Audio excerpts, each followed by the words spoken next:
Hello, আসসালামু আলাইকুম। কেমন আছেন সবাই? এই যে আমরা গ্রামের বাড়িতে গিয়েছিলাম আর আমাদেরকে অনেক কিছু মজার, মজার খাবার খাইয়েছিল।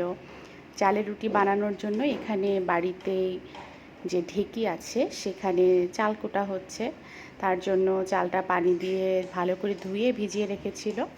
এবারে চালটা ঢেঁকিতে দিয়ে এই যে একজন নেড়ে দিচ্ছে আর আরেকজন হচ্ছে পাড় দিচ্ছে। তো এভাবে ঢেঁকিতে চালটা গুঁড়া করা হয়। তো চালটা গুঁড়া করে চেলে নিয়েছে। এখন চালের রুটি বানানোর জন্য এই যে চালের আটাটাকে সিদ্ধ করে নিয়েছে। এখন ভালো মতো মথে নিচ্ছে। আমি সিদ্ধ করার ক্লিপটা নিতে পারিনি। তো এখন ভালো মতো মথে নিয়ে এখন এটাকে একদম সফট করে নিয়েছে।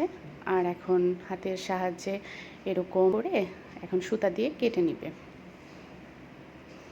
সুতা দিয়ে কেটে নিলে হয় কি রুটিটা বানানো অনেক বেশি সুবিধা হয়। দেখা যায় যে যেভাবে একটা একটা করে নিয়ে রুটিটা বেলে ফেলা যায়। তো এগুলো কেটে নিয়ে আবার চালের গুঁড়ার মধ্যে রাখা হবে যাতে একটার সাথে একটা লেগে না যায়।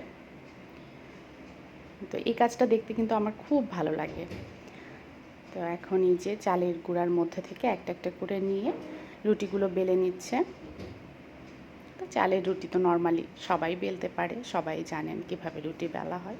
তো রুটিগুলো বেলে নিয়ে এখন রুটিগুলো ছেঁকা হবে কোথায় জানেন? একদম মানে মাটির চুলায় এগুলো সেঁকে নিবে। এই যে গনগনে গরম আঁচে একটা একটা করে রুটি দিয়ে সেঁকে নিচ্ছে। তো এই তো হয়ে গেল গরম গরম রুটি।